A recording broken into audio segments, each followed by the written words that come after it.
আজকে লেসনে আমরা দেখব প্রথমে ক্লিপবোর্ড অপশনের কপি পেস্ট।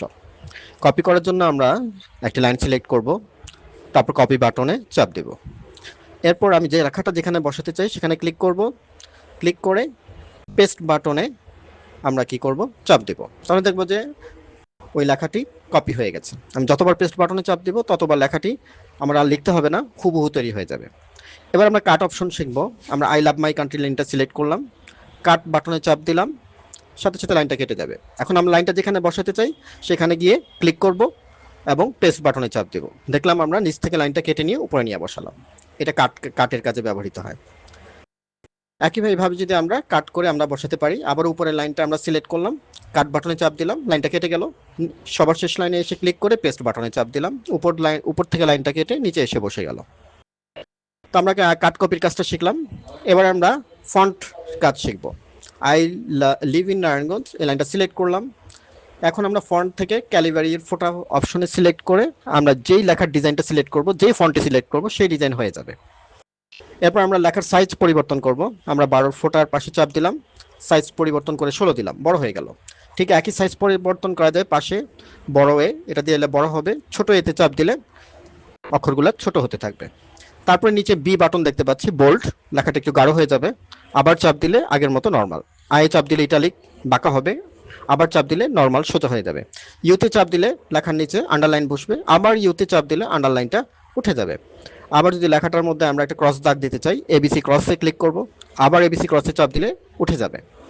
এখন আমরা কালার করব। এই যে লাল কালারের পাশে যে ফটো অপশনটা দেখতে পাচ্ছি, এখানে ক্লিক করে আমরা এখান থেকে লাল নীল যে কোনো একটা কালার সিলেক্ট করতে পারি। লাল সিলেক্ট করে দিলাম, অক্ষর লাল হয়ে গেল।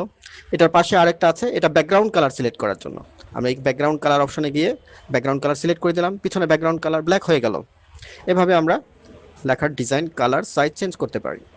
এখন আমরা আরেকটি অপশন শিখব, যে অপশনটির মাধ্যমে আমরা কি করতে পারবো, লেখাটাকে ক্যাপিটাল লেটার থেকে স্মল লেটার, স্মল লেটার থেকে ক্যাপিটাল লেটারে চেঞ্জ করতে পারবো।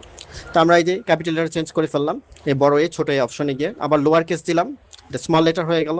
সবগুলো যতগুলো সিলেক্ট করব সবগুলো হয়ে যাবে। আবার দিয়ে সেন্টেন্স কেস দিলাম, প্রত্যেকটা লাইনের প্রথম অক্ষর বড়, সেন্টেন্স কেসের কাজ হচ্ছে এটা।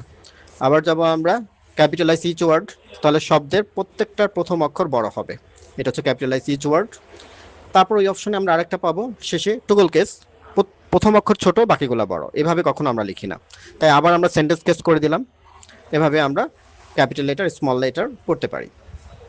এখন আমরা আরেকটা নতুন অপশন শিখব, সেটা হচ্ছে কিভাবে সাবস্ক্রিপ্ট এবং সুপারস্ক্রিপ্ট সেট করতে হয়। আমরা H2O লিখলাম, এখন টু বাটনটা, পানির সংকেতের টু বাটনটা আমরা এইচ এর নিচে নিয়ে যাব, দিয়ে আমরা কি করব, এক্স এর নিচে টু বাটনে ক্লিক করব, সাথে সাথে টুটা কোথায় চলে যাবে, নিচে চলে যাবে।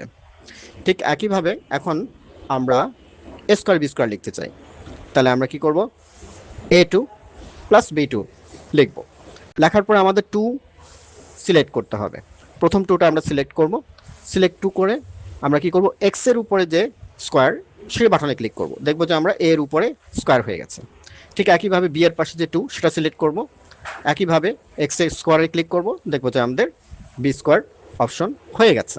এভাবে আমরা এ স্কোয়ার বি স্কোয়ার করতে পারি। সাবস্ক্রিপ্ট এবং সুপারস্ক্রিপ্ট এভাবে কাজ করতে হয়।